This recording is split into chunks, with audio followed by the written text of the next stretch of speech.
it has become like a thing in Nigeria, and I don't know if it is right. It worked out for some people, some children doing whatever their parents ask them to do, and they are doing very well right now.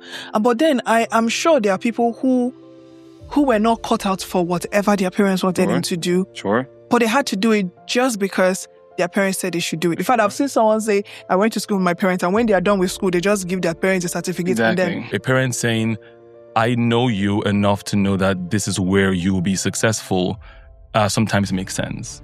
Now, there are also, again, like everything in life. Like, there are people who pick their own courses and pick the wrong course. There are people who by themselves decided what they wanted to do and realized they didn't want to do it anymore. So the same way, parents also could make mistakes. But there are also toxic times when parents are picking a course based on what they wanted to do. Yeah. So maybe a parent wanted to be a lawyer, but she didn't have the opportunity, or he didn't have the opportunity to become a lawyer. I said, my daughter or my son, whoever is my first child, is going to live out my legal dreams. and that is there, right? And that is something to consider. And then also, there's also the fact that society changes and the times have changed. I think anyone who was born in the 1980s has seen more change than almost any other generation has ever seen. Because we were born in a time when there were no cell phones, and now there are cell phones, social media, AI. We've seen a huge change.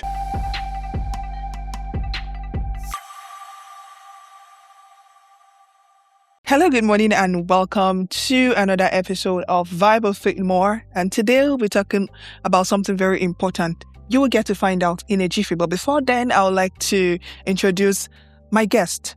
But he's going to do it himself because here we allow people speak their minds. So, what is your name, sir? My name is Mimshak. Welcome, Mr. Mimshak. Just Mimshak, not Mr. Mimshak. Just Mimshak. Thank you. Oh, okay. Yeah. Welcome, just Mimshak. On today's edition, we're going to be talking about something very important. Growing up, I used to have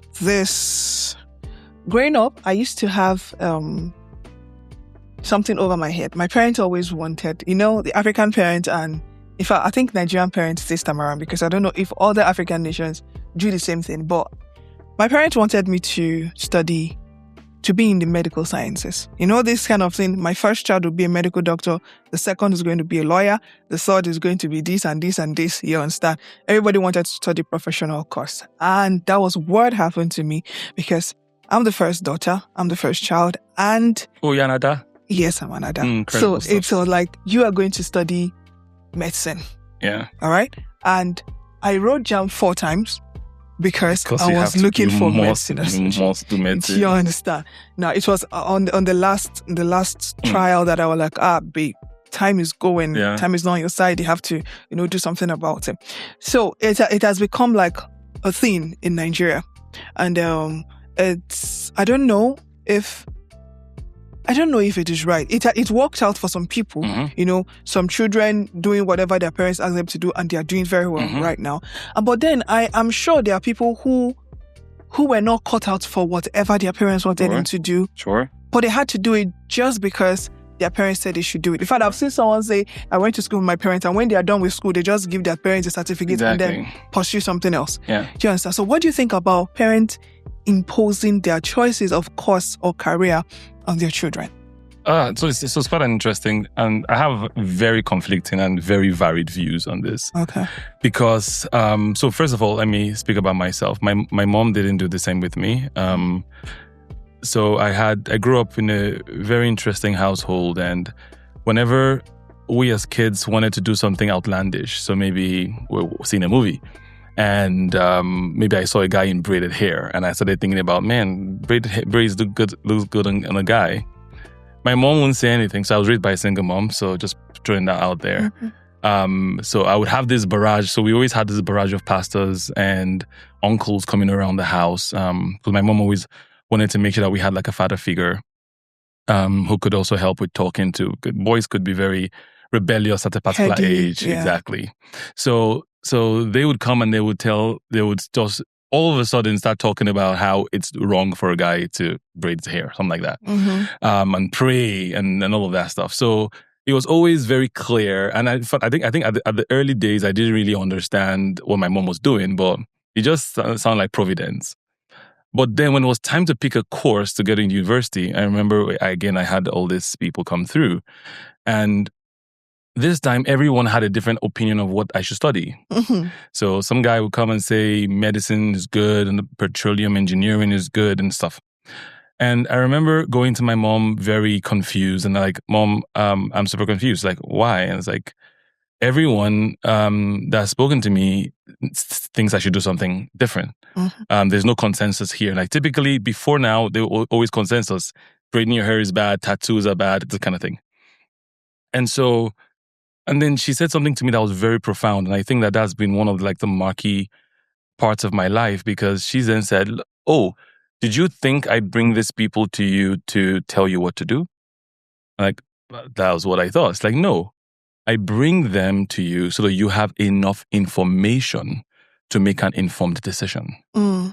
And so at the end of the day, I want you to be a man of your own, to own your successes or failures, and know that you made the decision yourself, so that tomorrow you're not blaming someone for the choices that you made. And that, I think, sort of built a rebel in me, because after that, I realized that I had to make my own decision. So for me, I didn't have the opportunity to be picked for a course to be picked out for them. But I know a lot of friends of mine that did. Now, there are several aspects to this, and I'm going to weigh in on all of them. So on one hand, your parents could know you better than you do. And this is very funny, because I remember the first time something happened and my mom was talking about me. And I was so surprised about the things she said. And like, how do you know me that much? And she's like, come sit down, let me tell you about you. And she described me to depths that I didn't even know about myself, but she knew me very deeply.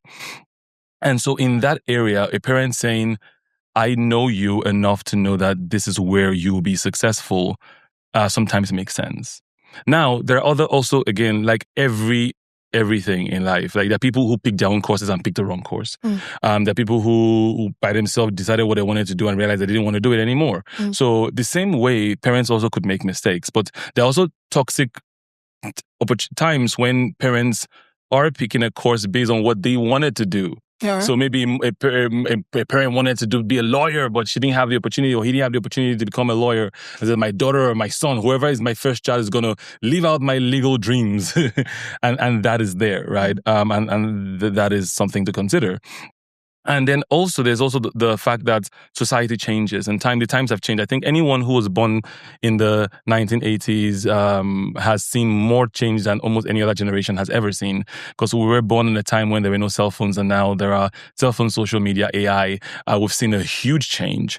And the same way jobs and career paths have sort of really changed. I remember the first time I told my mother, because I finally moved to tech finally, and then to my mom, I was working remotely. And I remember my mom was very concerned I had not lost my job because she didn't understand what it means to work remotely. Like you work from home. Like, why are you not going to the office? Don't you have an office?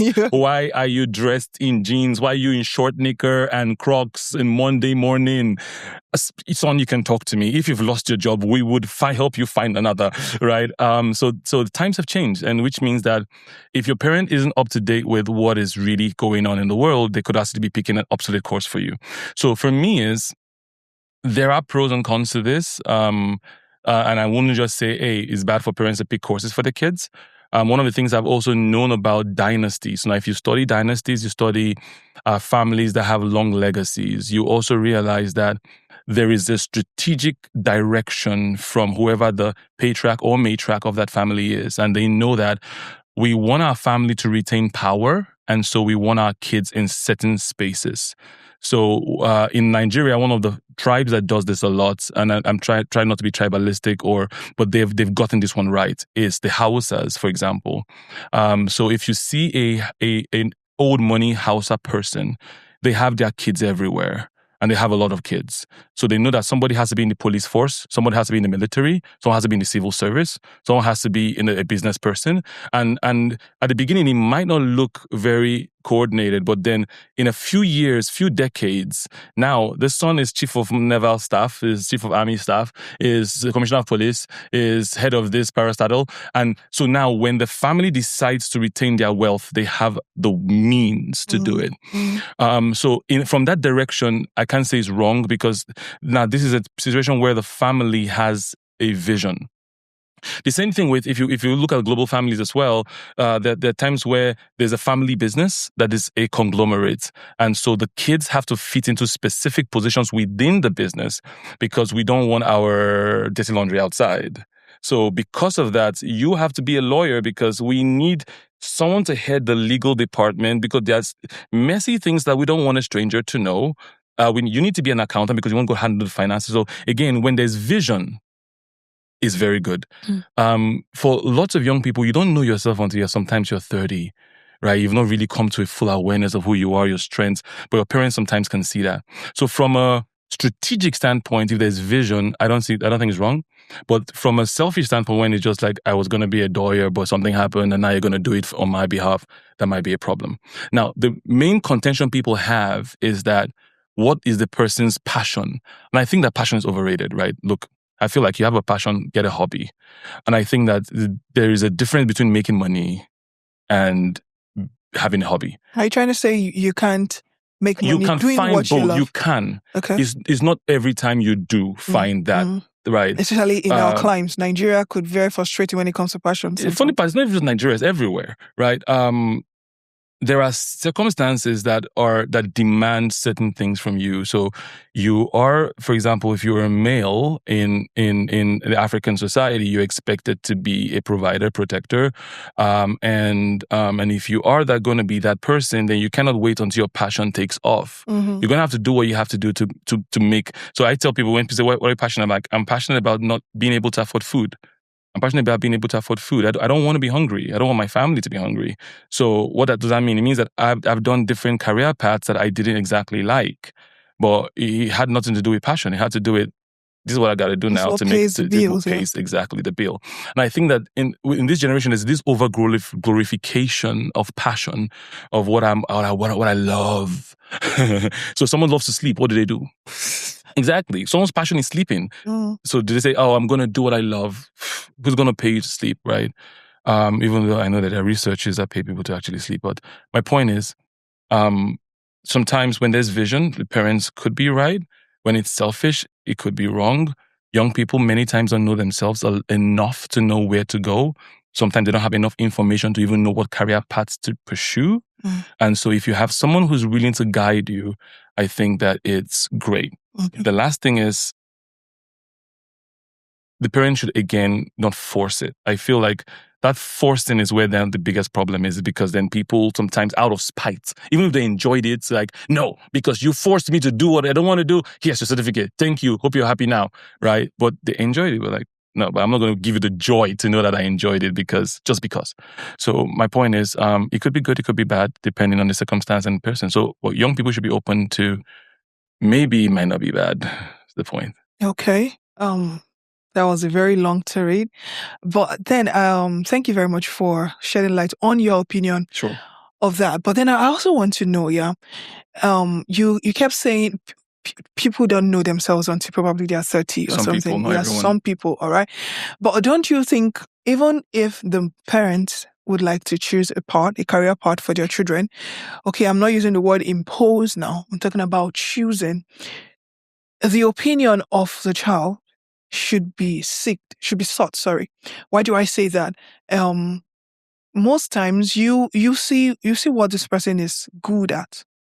Because I feel, even though passion is not everything, but when someone picks a career based on the person's passion, based on what the person loves doing, because when you're passionate about something, you love doing that, all right? So when someone picks a career based on his or her passion, it even if the path is daunting, because most times career paths could be very frustrating, stressful, and all of that. Before it takes off, before you are able to make the kind of money you want to make from that career, you have to be very, like, you have to love what you're doing. Maybe. Even if the money is not coming like that.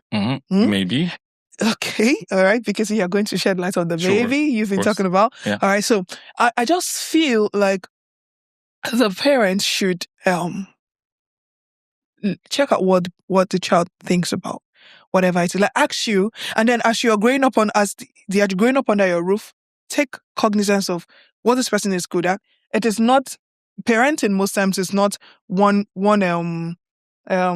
size fits all. Sure. Children are different. Sure. And you need to know what exactly this person is good at.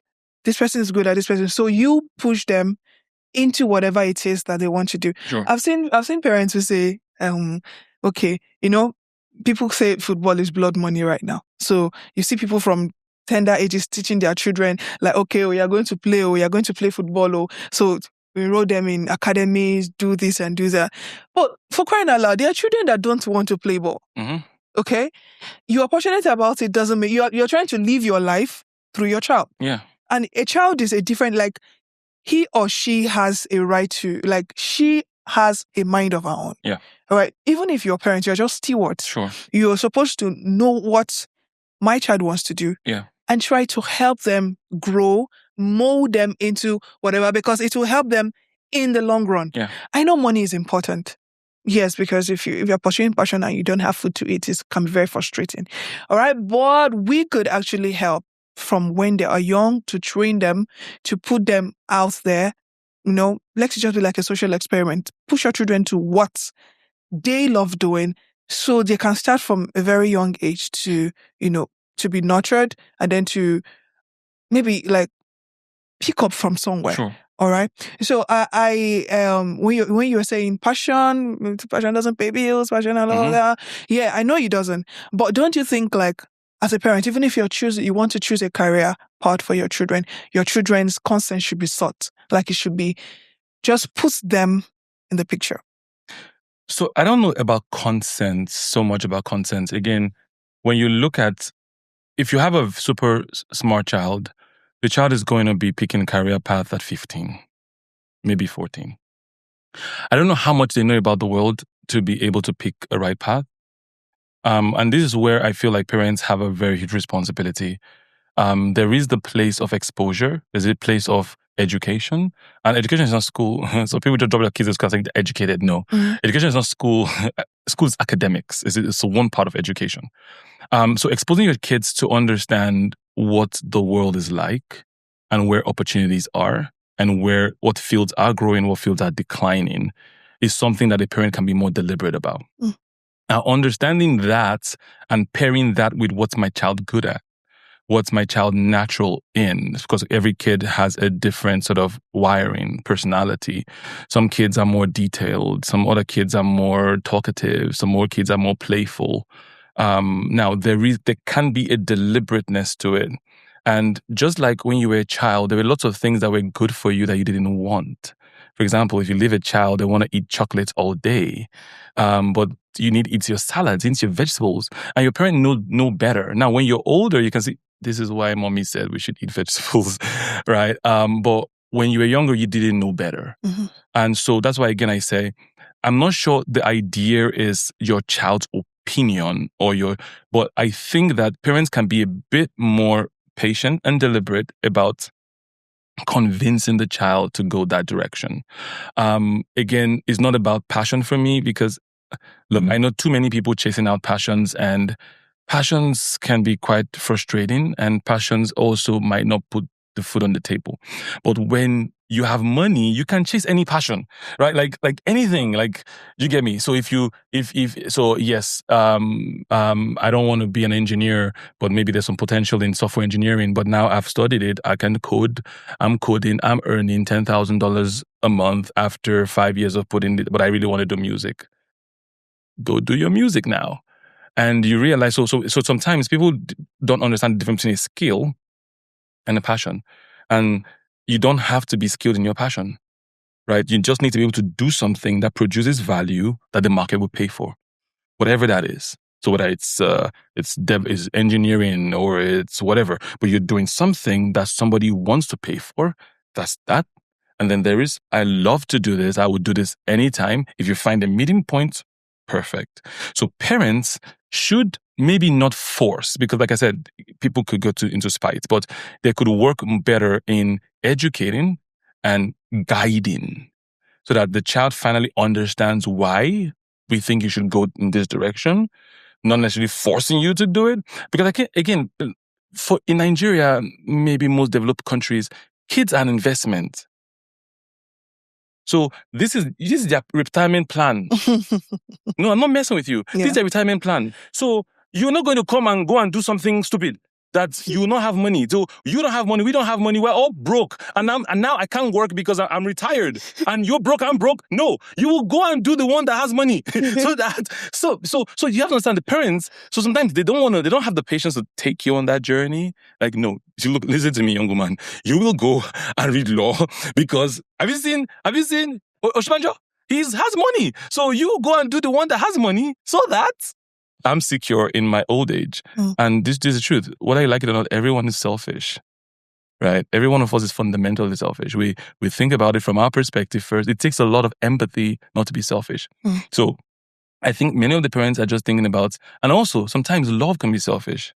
So I love you so much that I don't want you to suffer, right? And you don't know better. And I really think that I know Uncle John. You know that time when I was in school, I went to go and do theater art. And Uncle John went to go and do petroleum engineering. Now, John is working in Shell as a senior manager. He's flying his children abroad. See me and you. All of us are in this one-bedroom house. So you go and read petroleum engineering.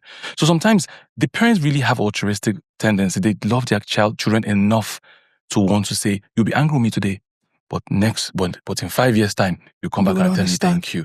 So I don't think that we should just vilify parents by saying that, no, you shouldn't. But sometimes understand where they're coming from and why they're doing what they're doing might help as well. Okay.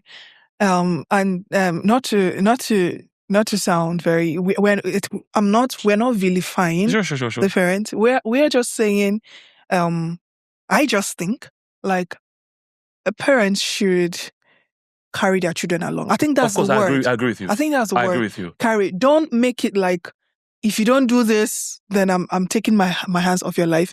Like, what do you call it? Disowning you. You. Do you understand? Like, because I've seen a lot of, we grew up in Nigeria. Yeah, sure. We've seen a lot of things play out that way. Yeah, like, take me, for example. Like I said, my parents were like, it was more I feel like this is this is a personal pain for you. Like, I'm sorry. On behalf of my parents, I want to apologize. Okay. On behalf of Nigerian parents, please, we are sorry for the traumas that you've gone through. I think I've gotten over it because I'm right now I'm doing what I love. Amazing. You know?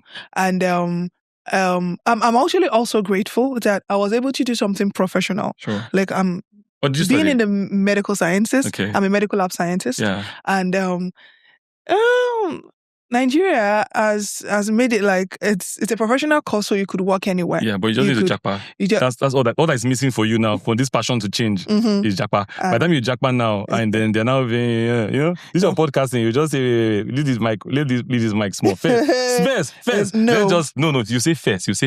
Let me tell you, everybody that goes abroad, they say first. You say first. We'll do what we have to do first. Just as whether we wash plates or whether working in the old elderly home, we'll do first. Then when we have, then we can now so you can now set up a studio and say, you know what, I didn't want to be a medical, but now I'm doing my passion. So follow your dreams, follow your heart. Okay, Babe Shaq, you've won. In a way, what I was still trying to say, I wasn't trying to win. I was trying to say, like, it could be very frustrating. I know sometimes to be in a space where you really do not love. I know doing it. I know. You wake up in the morning and you're like, the same thing. I totally understand. I've been there. You just keep doing the same thing over and over again. Yeah. Like my course is very monotonous. Exactly. You do the same thing day in, day out. I know. Most times. The same procedure. I know. The same test. I know. Everything is the same thing. And so I like different vibes. I like being adventurous. I like spontaneity. Yes. Look, I like just being able to do something different all the time. Yeah. All right. And this stuff I'm doing affords me the leisure because I'm not talking about the same topic. I can imagine. I meet different people. I talk about different things. Yeah. Like I was saying when I was in school or growing up, my parents were like medicals. Sure. Like I wrote jams for 4 years and then finally settled on, guy, everything is medical. Like, so let's do medical lab science instead of doing medicinal surgery, which in till forever. All right. So I got into school and the first year was okay. Second year, it was terrible for me because I was frustrated. I was going into depression because I'm an A student. I'm a first, like, I always like going to school. Like whatever is worth doing is worth doing. That's always been my mantra. All right. So I will go to school. I will be among the first ones to get to school. I will sit in front. I will listen to the lecturer. I will go to the exam hall. I will write my best, pour in everything I have, come out with an A, and still be unfulfilled. I totally understand. All right. So I had to pray. Yeah. So I was like, God, the thing is, I will not stop going to school because I know what it took me to get here. Sure. 4 years sitting at home. No, I can't risk it again. But then I need you to do something that will help me like come out of all these things I'm going through. Right. And then, because I remember when I was in secondary school and I think I schooled in the West. So when you want to go into SS1 or, they'll tell you, are you going to go into sciences, commercial, arts, and all of that? So when people ask me, I'll say I'm going to science. They'll be like, you're going to waste your talent, oh. You should be into maybe go to theater arts, maybe, communication, all these things. And I'm like, no, me, I want to wear lab coats. I want to put on stethoscope. I want to, I just had this idea because it's something that has been ingrained in me from when I was little. Yeah. All right. So what God did for me was he started bringing people who do like podcasts, street interviews, people who were into media. I just see them, and most times in school I just get stops. I'm interviewed, and I love it. Yeah. So I just asked one day, please, could I be a part of this team? Yeah, sure. And they're like, okay, that's good. And that's how I got into it. And I discovered it was something I didn't even have to think. I just do. Some people have to rehearse and think of questions to ask and all of that, but it's something that came to me naturally. Yeah. All right. So I was like, oh, so what if I did this professionally? Yeah. Because this is an innate ability. This is something that is inside of me, but it can be honed. Yeah. You can get better at it. There are a lot of people who are doing they're on the world map for interviews, being an OAP and being a presenter. They're doing very well. So what if I did this? Like, would my life have taken a different trajectory? Maybe. Or, would it have been different? Like, I'm not angry. I used to be, but now I'm fine. I'm not hurt that. Sure. That I am. It's okay. It's okay if you're hurt. It's okay if you still haven't gotten over it. Because I'm fine now. I can feel. No, I'm fine now. It's okay. You can take a deep breath, breathe in. I'm fine, Mimsha. Breathe out. I'm really okay. I'm really okay because I know when I got out of school, I said I wasn't going to go into any lab. I can imagine. I won't darken their doorstep. Yeah. Because I was like, it's just waste of time. I wasn't doing anything I love. My colleagues were always like, after school, in fact, even when we're on break, they'll go to the lab, they'll go and work, they'll say, I'm doing this, I'm doing that. I'm like, well, that's your business. Exactly. So it's not like, it was when I came out of school, I started my YouTube, I started my YouTube channel and everything that had to do with the whole, So, but now I'm kind of okay with the fact that I did med lab. Yeah. Because I feel it's also like two different spaces in life. Medicals and arts, they are like contrasting. Yeah. But then two truths can coexist in a person's life. Definitely. All right. So what I'm just saying is, probably if my parents were more attentive to me, maybe probably I would have gone a different way, and I would have loved what I was doing. Possibly. And I would have I'd have been so particular about it, and that I would have taken more courses, done more things to hone my abilities. Possibly. And brighten my opportunities. Possibly. And be in better places. Possibly. But then, okay, I'm here. There's no harm. Just that I'm building from almost the scratch, and I could have been higher. But I don't know that. You don't know that, exactly. Yeah, exactly. But there's a possibility. There's a possibility. But I like that possibility, yes. There's a possibility. But you can tell. But this is one of the things I've also found out about knowledge. I found that no knowledge is wasted. And I explain. So now, unlike you, I didn't have the privilege of having a course picked out for me. I picked out my course myself. I picked architecture, and I studied architecture in school for 5 years. And while I was in school, again, because I had very interesting economic circumstances, I had to work and school at the same time. So for my 100 level, I started an internship.